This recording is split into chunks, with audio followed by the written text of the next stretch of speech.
Protest and marching in Virginia by white nationalists this weekend was in response to the city's plan to remove a Robert E. Lee statue from a park in Charlottesville. Here in Baltimore, there is now a renewed push by the mayor and other elected officials to remove 4 Confederate monuments in the city. ABC 2 News' Catherine Hawley joins us now live at City Hall. Catherine, last year's plans for the statues were actually put in place, right? Yeah, Kelly and Jamie, former Mayor Stephanie Rawlings-Blake's administration set up a task force to come up with recommendations for the 4 statues. The group proposed altering the signage on 2 of them, which was done, and then removing the other 2 altogether. But no action was taken before she left office last year. Now, Mayor Catherine Pugh says she's taking steps to remove all 4. They're massive monuments found all across the city. The Confederate imagery is back at the center of a debate between hate and history. We don't want to have what happened in Charlottesville happen here in Baltimore.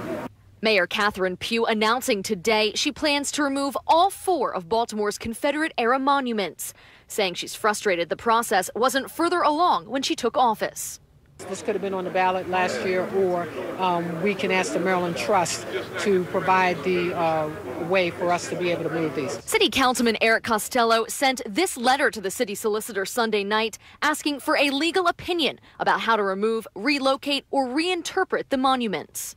There's a number of legal issues surrounding the monuments that have to do with easements that exist between the City of Baltimore and the Maryland Historical Trust, and I'm seeking clarification to get those questions answered in order so that we can move forward with expeditiously having them removed. He agrees with the mayor that all 4 need to go.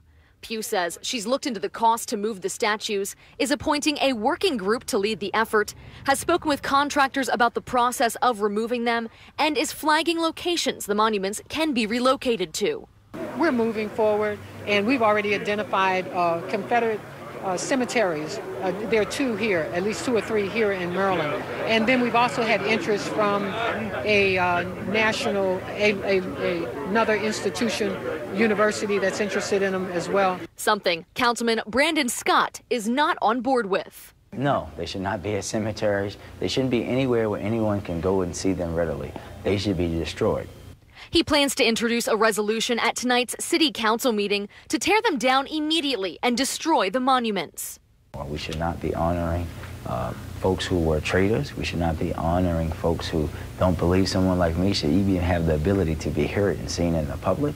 Well, you don't see that. You know, these folks were fighting against the country that we all stand for. Pugh says the goal is to remove these monuments as quickly as possible. She says once she hears back from the contractors and the working group, a public timeline will be released.